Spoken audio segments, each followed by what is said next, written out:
In thinking about today's text, you may wonder, does the Bible give any guidance for single Christians today who want to find a marriage mate? Well, of course it does, and we know where, 1 Corinthians 7:39. Let's turn there and read it. 1 Corinthians 7:39.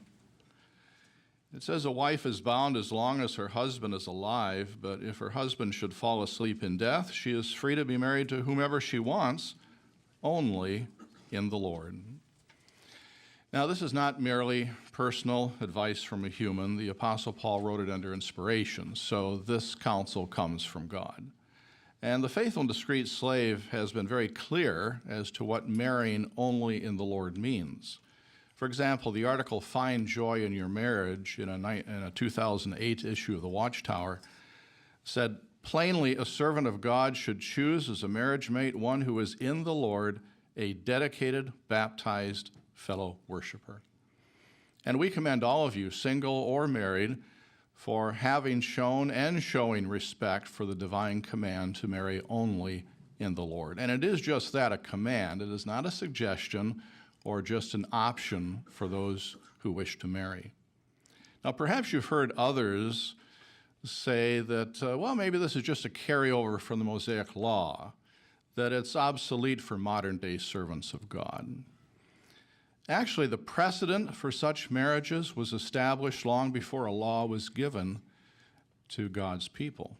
And we can see the history of this if we look at the cross-references noted at the end of 1 Corinthians 7:39. So at the top of the center column, you'll see for that cross-reference mark 4 scriptures, the first of which is in Genesis. Let's turn there to Genesis chapter 24 and begin reading with verse 2.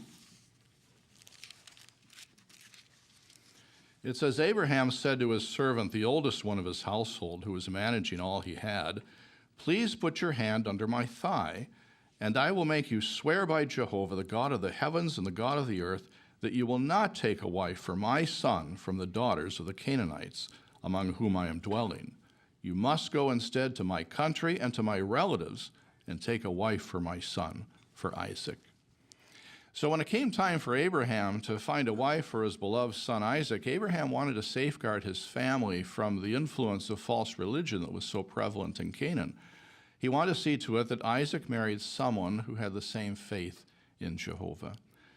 Back in 1948, the Watchtower stated, "Abraham thus set up a precedent for the rule stated by the Apostle Paul for believers to marry only in the Lord." Now later, Isaac wanted the same for his son Jacob, as shown in Genesis chapter 28. Jacob's brother Esau, however, did his own thing and married Hittite women. And for good reason, the Bible says they were a source of great grief to Esau's parents because his choice in wives was very displeasing to Jehovah. Centuries later, while the Israelites were en route to the Promised Land, they were commanded to avoid marrying non-believers in Canaan, and that takes us to our second cross-reference, Deuteronomy chapter 7, verses 3 and 4. So let's read that. Deuteronomy 7, 3 and 4. "They were told, 'You must not form any marriage alliances with them. Do not give your daughters to their sons or take their daughters for your sons, for they will turn your sons away from following me to serve other gods, then Jehovah's anger will blaze against you.'" And so important was this that Jehovah incorporated it into his divine law to Israel. Sad to say, there were Israelites back then who thought they were strong enough spiritually to marry women who worship false gods. But God's command on this matter could not be ignored with impunity, not even by the wisest man of those days, King Solomon, who took many heathen women as wives. Oh, he may have thought they were nice girls, nicer girls than the Israelite girls, that he could bring them into the truth. But instead, they stole his heart away from Jehovah, and they took him out of the truth. And his bad choices in wives became legendary.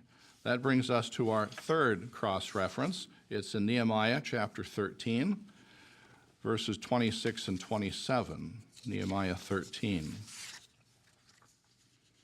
"Was it not because of these that King Solomon of Israel sinned? Among the many nations there was no king like him, and he was loved by his God. so that God made him king over all Israel. But the foreign wives caused even him to sin. Is it not something unheard of for you to commit this great evil in acting unfaithfully against our God by marrying foreign women? Strong words, aren't they? Well, even today, marrying an unbeliever causes serious problems. It might lead a servant of Jehovah to compromise his or her religious beliefs or even to abandon them altogether. And at the very least, it will be a relationship that's very straining for the Christian to try to live by Bible principles with a mate who resists those efforts. Now we come to our fourth cross-reference. It takes us back to the Apostle Paul's letters, this time his second one, 2 Corinthians chapter 6, where he writes something that emphasizes what we already read in his first letter, 2 Corinthians 6:14. Do not become unevenly yoked with unbelievers. And why not? Look at the end of verse 15. What does a believer share in common with an unbeliever? Good question. Marrying an unbeliever flouts Jehovah's counsel and results in an unequal yoke that cannot help but produce stress and friction because the beliefs, the values, the goals of unbelievers are so different from those of true Christians. And really, the greatest strength any married couple can achieve comes from being mutually devoted to Jehovah. So despite what some may think, the command to marry only in the Lord is not obsolete, and there exists no circumstance that suspends or revokes it. And in those few cases where an unbeliever came into the truth, it's not evidence of God's approval of marrying out of the truth. I'm reminded of a sister many years ago who married an unbeliever. Her husband eventually came into the truth, and on the day of his baptism, another sister told her, "Look how Jehovah has blessed you." She said in return, "No, but I believe he has forgiven me." What if you are a single Christian wanting to marry, and you cannot find a prospective marriage mate who is dedicated and baptized? Well, wait until you can. And never forget that Jehovah knows what is best for you, so make your needs a matter of earnest prayer. And in this regard, there's an article in the March 15, 2015 Watchtower entitled, "Marry Only in the Lord, Still Realistic?" The last subheading is titled, "While Waiting on Jehovah." It says, "Rest assured that the Most High takes an interest in all his faithful servants, and that you are precious in his eyes. He cares about your needs and your yearnings. He does not promise anyone a mate, yet if you really need a marriage mate, God knows the best way to satisfy your legitimate desires."